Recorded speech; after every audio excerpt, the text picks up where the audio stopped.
Happy Memorial Day, but before you go load up on junk food to celebrate, I'd like to make you aware of the fact that nearly 1 in 5 deaths in Americans aged 40 to 85 is attributed to obesity. When it comes to preventable deaths, obesity is second only to tobacco, but only just. If you are an American, then there is a good chance that this problem is affecting you, just like it's affecting me. On this episode of Bright Future, I discuss the obesity epidemic and my personal attempt to change the way I eat.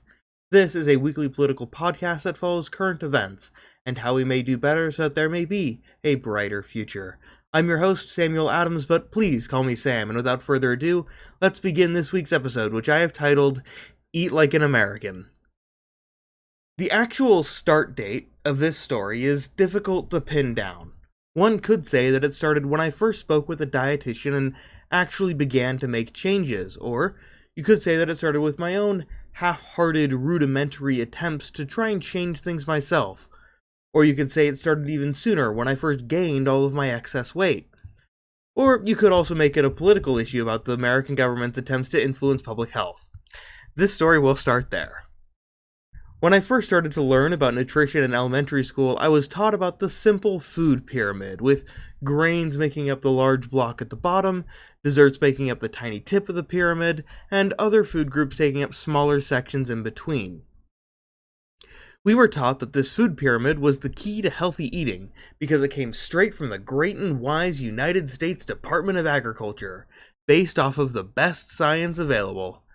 This version of the food pyramid was originally created in 1992 and was taught in public schools to elementary students. I remember it being plastered all over the cafeteria and food courts, and having lessons about it in class. What wasn't included in those lessons was the fact that lobbying groups had final say over the design. Both meat and dairy lobbying groups managed to nearly double the size of their sections of the pyramid, and instead, fats got the smallest section. But research, both at the time and current, suggested that unsaturated fats both aid in weight loss and reduce the risk of heart disease, and are essential for neurological brain activity. Sources include avocados, nuts, seeds, and dark chocolate.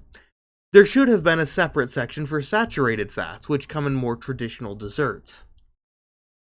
Several books written by professors of nutritional study claim that various food agricultural associations and corporations have large and undue political influence over the United States Department of Agriculture. In 2005, the pyramid that I was being taught changed. Instead of each block building up to a full pyramid, each food group was instead divided into a long and narrow slice, which made it very difficult to see the actual difference in amounts between each group. Grains, vegetables, fruits, and milk all appear to be about the same size, with meats maybe being a little bit smaller. And there's this tiny yellow slice that, well, it's not even labeled. This version was called My Pyramid, and often this version has no images of food included in each section, leaving it very vague and unclear. That is also the main difference between the food pyramid and My Pyramid, and not the only one. My Pyramid also includes a person climbing up steps on the side to showcase that physical activity is important to your diet. Instead of using serving sizes like the food pyramid, My Pyramid uses more common measurements like cups and ounces. There are also 12 variations of the My Pyramid based on sex, age, and level of physical activity. However, just like the older food pyramid, the USDA was likely influenced by various lobbyists, mostly from dairy and meat. The dairy slice of My Pyramid is supposed to represent 23%, wow, what a precise number, of your diet. In other words, My Pyramid suggests that you eat as much milk and dairy as you do vegetables. But what about people who are lactose intolerant, or cultures that have low to no dairy in their diet at all? Dairy is technically unnecessary, as long as you get vitamin D from other sources. Eventually, the USDA decided that My Pyramid was overly complex and difficult to teach, and so, for the third time while I was still in elementary school in 2011, they replaced it again, with My Plate. This discards the entire pyramid imagery and instead looks like a dinner plate with 5 sections. Fruits, grains, vegetables, and protein each make up about a quarter of the plate, with a cup to the side representing dairy. It was rightly praised for solving the failings that the USDA saw with my pyramid. My plate is simple and easy to teach, specifically to elementary students like myself, at the time. However, it also has its own myriad of problems. Critics claim that protein is unnecessary as it's often included in other food groups, and we get enough from those other sources. However, meats wouldn't actually fit into any of the other groups very well. My plate also fails to designate a plate size or include examples or recommendations of any of the food groups.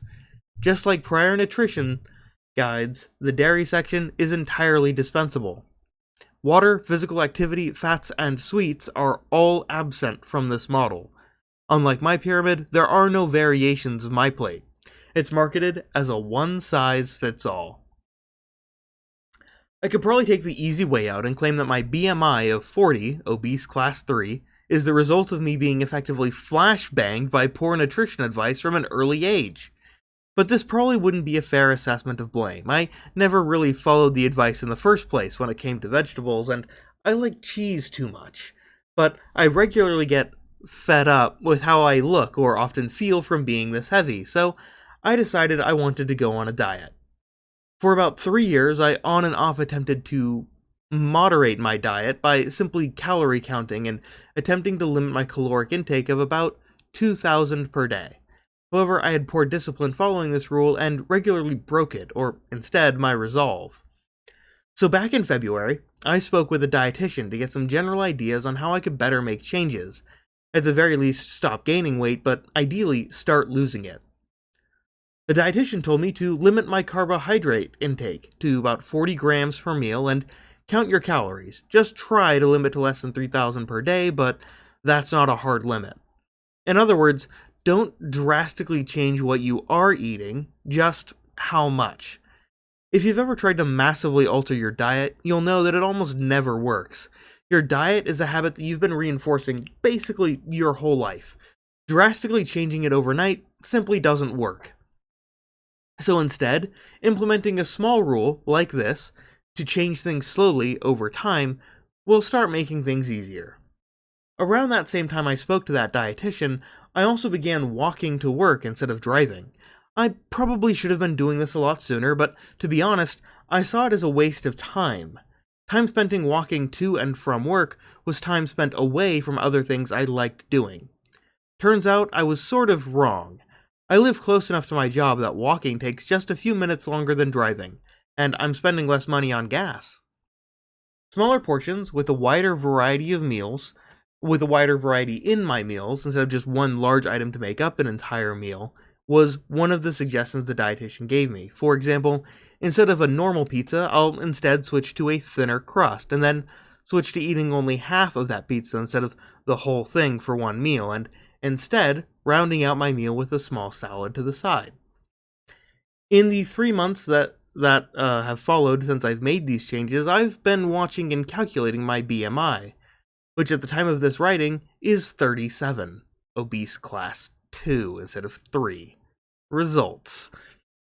These changes may not work for you. Nutritional science is inexact by nature. Due to minor differences in lifestyles or genetics, a diet that could be healthy for one could be unhealthy for another. Instead of trying to develop a one-size-fits-all model, the USDA should probably develop much more broad guidelines, with more specific variations for a variety of factors like sex, age, and activity level. But unlike with my pyramid, ignore all of the lobbying from agricultural, dairy, and meat companies. Instead, in the future, I'll be basing my diet off of the Harvard School of Public Health's Healthy Eating Pyramid. It's more similar to the original 1992 food pyramid in design and appearance, but includes exercise like in the 2005 My Pyramid. In addition, it ignores the lobbying and political leverage, and differentiates between refined and whole grains as well as saturated and unsaturated fats. In conclusion, if you want to make changes to your diet, I recommend speaking with a dietitian. Their wider experience with the inexact science of nutrition may give you a deeper insight into what minor changes you can make to start making steps towards improving your diet and feeling better. And if you are feeling better, maybe then you will have a brighter future. There's no one else in the voice chat with me today, so instead I've just got a few other things that I wanted to add outside of my script just on my own here. First, the title, Eat Like an American. It's a catchy title. It's also exactly what my doctor said upon discussing my diet before recommending I speak with a dietitian. Because clearly, I needed to make changes. And I have been working on them, slow, small, over time. So I no longer eat like an American. Well, I still do, just not as much. In addition, another thing that I completely left out of my script here was fiber intake. According to the National Library of Medicine, there's a publication. It's called Closing America's Fiber Intake Gap, and I've included the link in the description. The Institute of Medicine recommends 20 to 25 grams of fiber per day for women and about 30 to 40 grams per day of fiber for men, which can vary between those two extremes depending on your age. The thing about fiber, though, is, well, the USDA's food pyramids and MyPlate and stuff like that has grains. And that's where most people think, oh, that's where fiber comes from. But fiber content can apparently vary wildly even within that same food group. According to the United States Drug and Food Administration, brown rice has about 3.4 grams of fiber per 100 gram serving, but wild rice has 6.2 grams per 100 gram serving.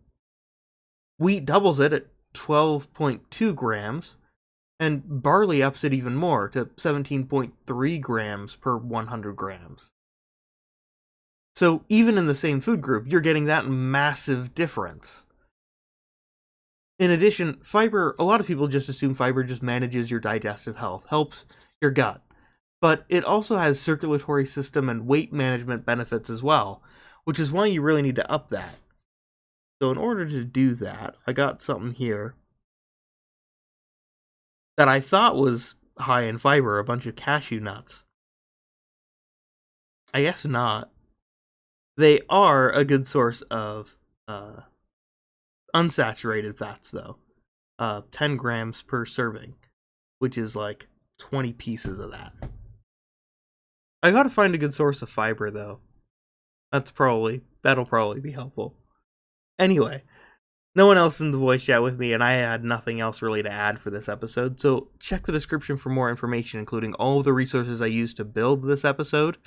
There's Wikipedia pages for each of those different food pyramids, as well as the other food pyramid I talked about, the Harvard School of Public Health's Healthy Eating Pyramid, which is also linked in the description. I've also got a link to that study from the National Library of Medicine about closing America's fiber intake gap. You can also see in the description all of the places where you can find my podcast if you don't like the current platform that you're listening to, because there might be too many ads, despite the fact that I don't want to run ads on these episodes. You can find it in other places as well, and feel free to use ad blocker. I hear those are really good. You can also join our Discord server, the link is also in the description, to discuss these and other topics, which you can also join into these episodes live if you like. If you would like to support the show, please follow and subscribe, or leave a review and share with your friends. And thank you for listening to this episode of Bright Future. These episodes are released every single Tuesday at 6 p.m. Central, so I'll see you right back here next week.